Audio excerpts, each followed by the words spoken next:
Hello guys, it's D to the B here with a brand new video.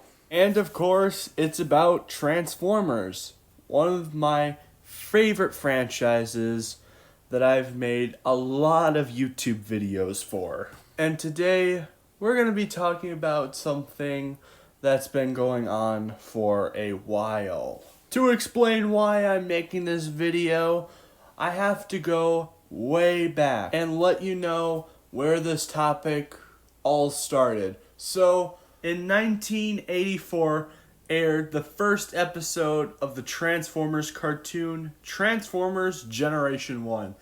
And Transformers was a well-received show for its first 2 seasons.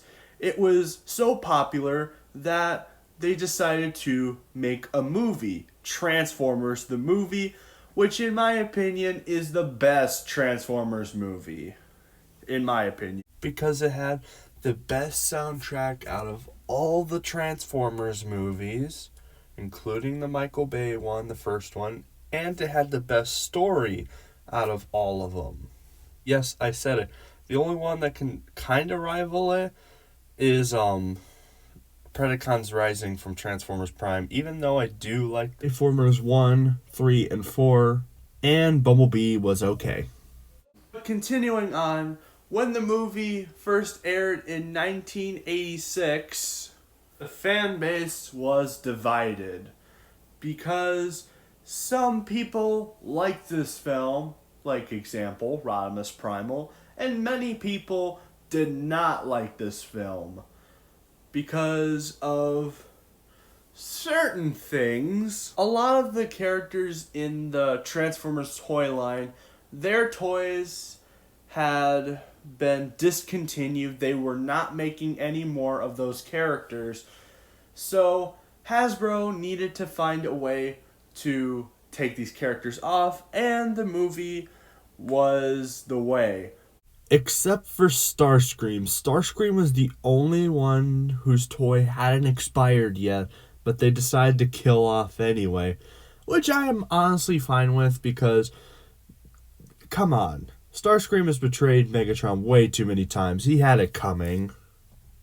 By having the Decepticons slaughter the Autobots that their toys expired of. There were even Decepticons who had the same situation where they had to technically kill off, but they basically reformatted those characters into Unicron's army, consisting of Galvatron, Cyclonus, Scourge, and the Sweeps.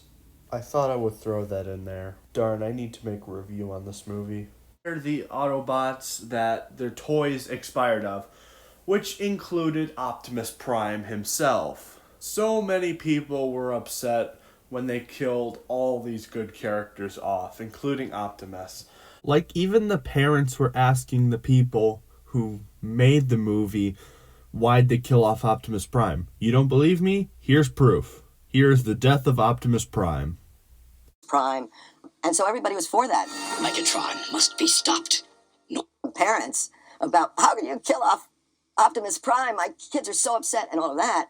Then we thought, I think maybe we went too far. From my understanding, it had huge impacts. All of the children that I know and everything that loved Transformers and loved Optimus Prime were just overtaken with grief. As I am director there, I'm not going to know there what's the react from audience. Yeah, kids were crying in the theaters. We were hearing about people leaving the movie. We're getting a lot of nasty notes about it. And indeed, we had some kid that locked himself in his bedroom for 2 weeks. Do not grieve. Nobody had the heart. I'll make sure to leave a link in the description of this video because this is a pretty interesting video. I really recommend watching it. I will leave it in the link in the description. And also, this is the best comment out of that video.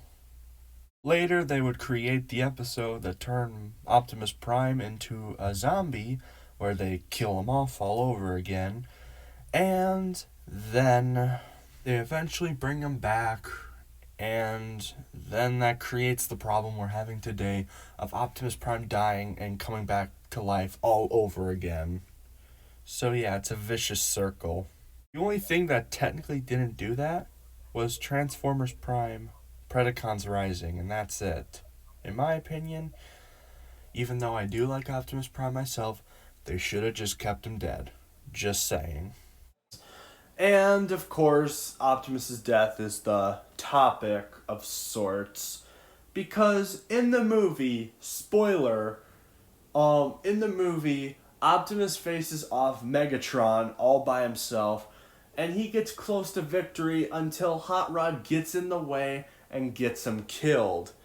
And this made a lot of G1 fans mad, and some were fine with it. Like, part of the fan base blamed Hot Rod. Transformers fans basically treated Hot Rod like how the Star Wars fans treated Jar Jar Binks in the Star Wars prequels. I know. Some people are going to be like, Like, part of the fan base blamed Hot Rod, which I guess it was kind of Hot Rod's fault, but come on. It was an accident. Hot Rod was trying to do the right thing. He was trying to help. Should he listen to Cup? Yes, but Hot Rod is a teenager, and teenagers don't really listen. They are rebellious. They don't listen. And I would completely understand if the kids reacted to this way when the movie first came out, and then them looking back at the movie and go like, maybe I kind of overreacted when it came to Hot Rod. But no, this is still kind of a problem to this day. Like, there are so many videos that make fun of Hot Rod. There are so many. Or at least videos that have jokes about Hot Rod. Like, he made a mistake. People make mistakes all the time, especially when they're young.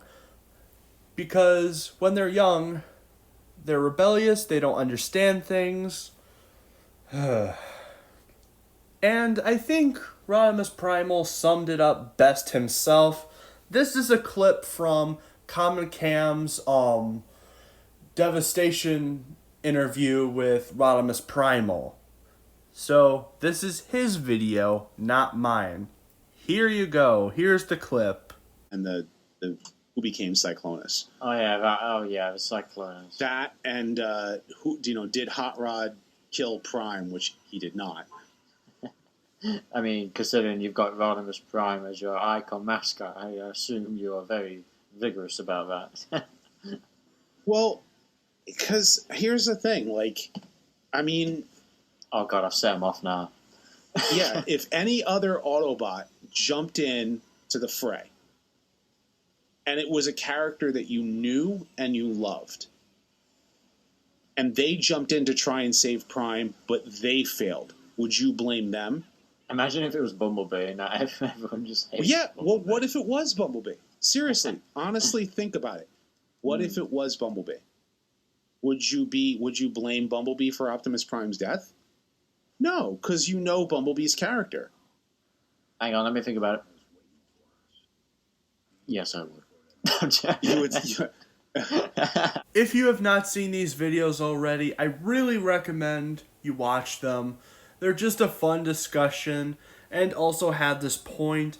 I will leave a link in the description. But anyway, let's get back to the main topic. Like what Rodimus Primal said, if it was anyone else, they wouldn't have reacted the way like they did with Hot Rod. But since Hot Rod was new at the time, of course, they had personal grudges with Hot Rod. So, yeah. This whole thing that Hot Rod killed Prime is so unnecessary. It's ridiculous how some people have not learned this. Like, it wasn't intentional. Like, if Hot Rod, laughed after Optimus Prime died, then yeah, I would completely understand, but he didn't. He immediately regretted his mistake. He even asked for Optimus Prime's forgiveness. Well, I'm going to end the video here, And eventually I will have to cover this movie because I love this movie. I think it's better than the other Transformers movies that we've had later on. Yes, I think it's even better than the first Michael Bay movie and Bumblebee. Hot Rod is innocent. That's my case. How do you feel about this topic? Tell me in the comments. Have a nice day, guys.